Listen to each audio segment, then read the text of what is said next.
Good day, everyone. We are Citizen Lifeguard Network. As you already know, my life is important and your life is important. So, today we are talking on drug abuse. As a Nigeria, it's not new to us. The popular slogan or believed by the Nigeria youth who usually consume hard drug. And what is this belief? That after taking this hard drug, that they start thinking high. They start having different inspiration that they usually don't get when they have not taken this hard drug. But I personally, I don't know if that is true because I have not taken that drug before. So I cannot say yes or no whether it is true. And I'm also curious if truly they are having inspiration from all this hard drug. What kind of inspiration are they getting from this hard drug? So that is what I want to discuss with our co-Nigeria citizen today. So you just stay with us and hear what you have to say on this program. Thank you. So can you tell the audience your name? Yeah, thank you so much. My name is Innocent Johnson Oropo. Right. Welcome to our program, Citizen Lifeguard Network (CLN). My life is important and your life is important. Thank you so much. All right. Sir, I know you must have heard different youths with this accusation that after taking hard drug, they start having different inspiration, they start feeling high, they start feeling happy and all that. What do you have to say on that? Well, thank you so much. You see, I've met so many youths who really come to me personally and say, after taking these drugs, they feel good, they gain boldness, they can do anything, they can do anything terrible. What I just want to tell our youth is this.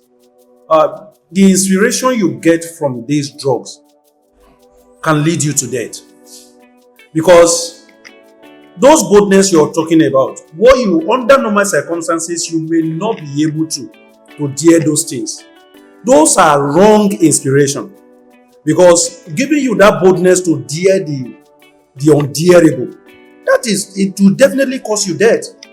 So I'm just trying to say to our youth out there that no matter the situation, I know personally that some of these people taking this thing, they are taking it based on one situation or the other. Maybe one condition led to other.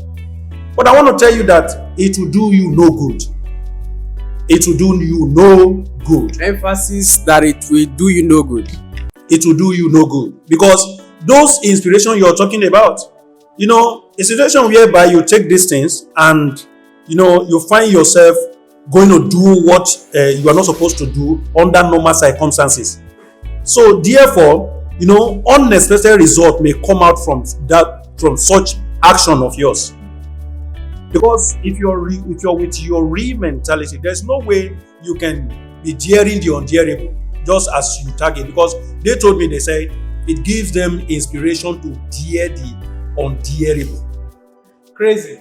You understand? So that is it. You don't continue with that.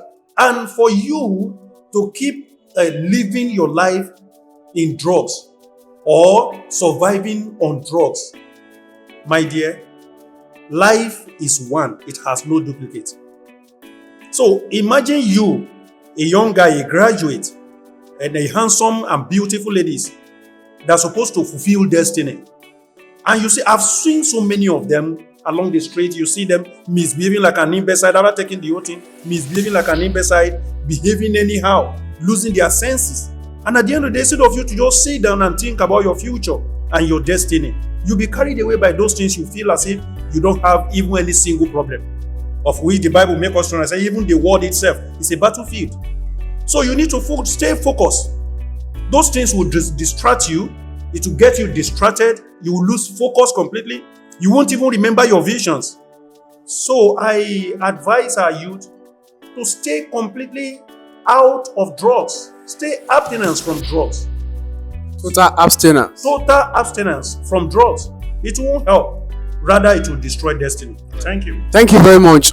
Thank you for what you have said, and I believe you have heard what he has said so far. I've interviewed couple of persons, and some of these people are drug abusers. So, and they always claim because of the economy challenge, the social problem is what make most of them to actually indulge in taking all this hard drug.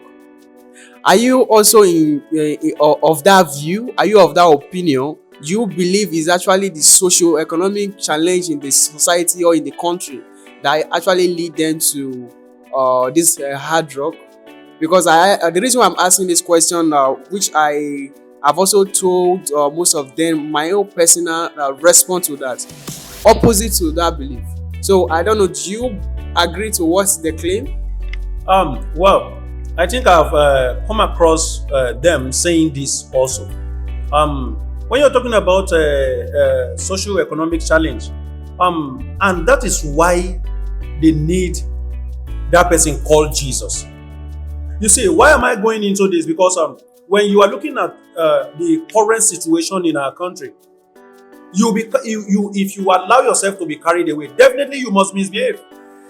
But if you can find this man called Jesus, when you have him, it is then you will now know that if everybody in this country are saying there is a casting down, you will be telling yourself that there is a lifting up.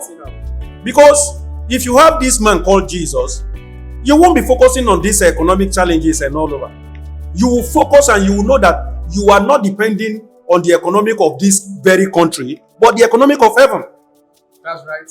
Even despite the whole challenges in the country and all over, there are people who are still surviving, who are doing their business, they are making it legitimately.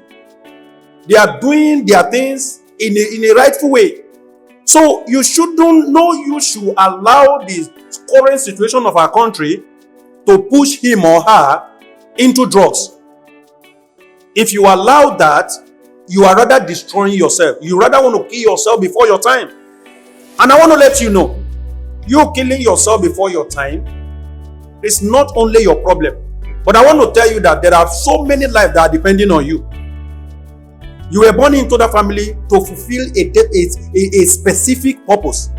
And if you die without fulfilling that purpose, you'll be whole responsible. You'll be questions at the end of it all. Thank you so much. Thank you very much. Because thank you for what you have said. Because my response to them for their claim about socio-economic problem pushing them to indulging in hard drug has always been that in the same society where there are socio-economical challenges, so to say, that leads some of them to be taking hard drugs, there are some other persons who are still in this same society who don't take drugs. So I believe there are better way they can actually work around this same socio-economic challenge without getting himself involved in drug. Because there is a problem, there is economic problem, there is a economic challenge in the society that is affecting them. Then you are not taking hard drug again to actually increase the challenge, not just social challenge anymore, but in addition it is now an addition of health challenge. So that has been what I usually tell them. Okay. So I just pray that most of them change from this particular habit, because like you said, it's not going to lead them to anywhere. Of course, it's not leading them to anywhere. It's not leading them to anywhere because it's a wrong mindset as far as I'm concerned. Yes, it's true. It's a wrong mindset. So what do you have to tell them, people who have the same belief, who are consuming this drug, and what do you also have to tell Nigeria government? What do you think Nigeria government can do to actually contain this? Oh, well, thank you so much. I think at this junction, I have to talk to our dear country leaders, our leaders in this country, and also I will talk to the youth in question. You see, first of all, I would like to talk to my fellow youth. You see, if in a situation like this, when you find yourself in a country like ours, you see, you don't just depend on the government anymore, because the Bible says an idle body is also a devil's workshop. If you stay idle, definitely you are going to find yourself doing the wrong thing at that particular time. So if there is nothing like maybe job from the government, why can't you just maybe create something for yourself?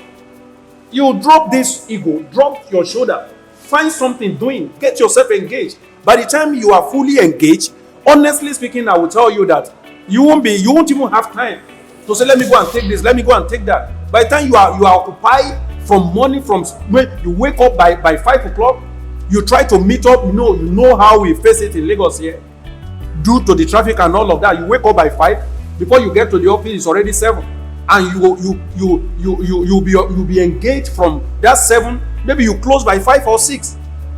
Returning home, you still in the traffic again. Maybe you reach home by 9 or 10. Now tell me, when is that time for you to think of nonsense? So please get something doing. If there is no job at all, try to manage something. There are people, that is why you see all those Igbo guys, they are more wiser. You can sell anything, drop shame, whatever you can do that can put money in your pocket. Please don't say I'm ashamed of it. Just get yourself engaged. The most important thing, or to climax all what I'm saying, is that whatever you can do that can put food on your table, please do it, irrespective of how it looks like, for as long as it is legit. Then to our leaders, to our government, it is high time we keep talking on this. I would like us to just know that whatever we do on net here, although power, as you're on that throne right now, you may feel as if it will remain forever. No condition is permanent. One day, all you do as a human being, the citizen of this country may not be able to pay you, but life will pay you. So right now, as you are on that throne, as you are on that seat, please be fruitful. Do as much as possible to touch the life of this citizen. People are suffering. So therefore, you'll be held accountable for everything you've done on earth here. So please try it. God, if you are privileged to be in one position or the other, please do all you can do. Try all your best to make sure that you do the right thing at the right time, so that the citizens of this country will not appear like a slave in their own father's land.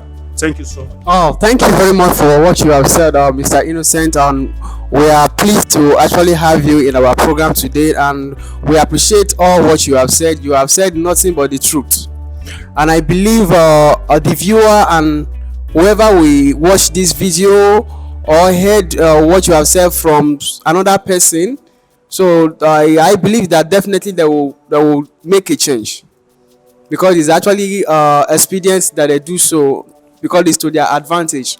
And to our dear Nigeria government, to our leaders, you have also heard what he has said. So use your good office to actually work for the best of the country, because life the life of citizen to a reasonable extent is actually dependent upon your policy, upon everything that you are doing.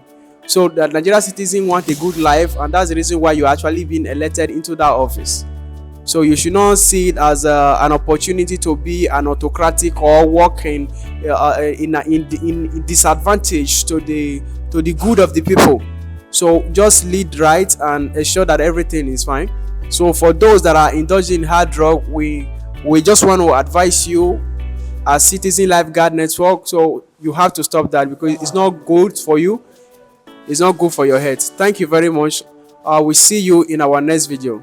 Say to yourself, my life is important. Thank you.